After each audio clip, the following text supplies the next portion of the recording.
చేసినారు, రద్దు చేసినారు. దీనికి అడ్డు రాకూడదు అని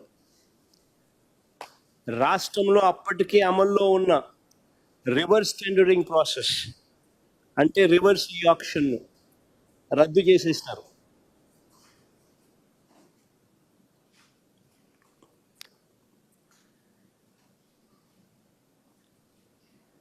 ఈ స్కాములో ఫెసిలిటేట్ చేసుకునే దానికోసం మొబిలైజేషన్ అడ్వాన్స్ని మళ్ళీ తీసుకొచ్చినారు. రాష్ట్రంలో మొబిలైజేషన్ అడ్వాన్స్ ఇచ్చే పరిస్థితి లేదు మన ప్రభుత్వంలో 5 సంవత్సరాలలో వైఎస్ఆర్సీపీ హయాంలో. చంద్రబాబు నాయుడు గారు స్కాముల కోసం మళ్ళీ మొబిలైజేషన్ అడ్వాన్స్ మళ్ళీ తీసుకొచ్చారు. 10% ఇస్తున్నాడు, 8% తీసుకుంటున్నాడు.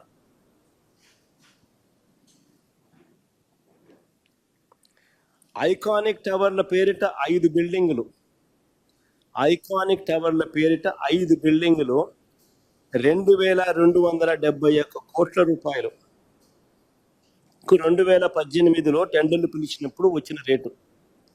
2018లో 5 ఐకానిక్ టవర్ల పేరిట 2018లో ఈయన టెండర్లు పిలిచినప్పుడు వచ్చిన రేటు 2271 కోట్ల రూపాయలు 2018లో.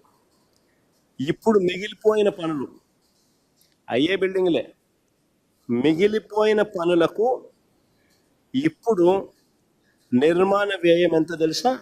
4668 కోట్లు. అంటే 2018తో పోలిస్తే 2417 కోట్ల రూపాయలు అధికంగా, 105% ఎస్కలేషన్, 105% ఎస్కలేషన్.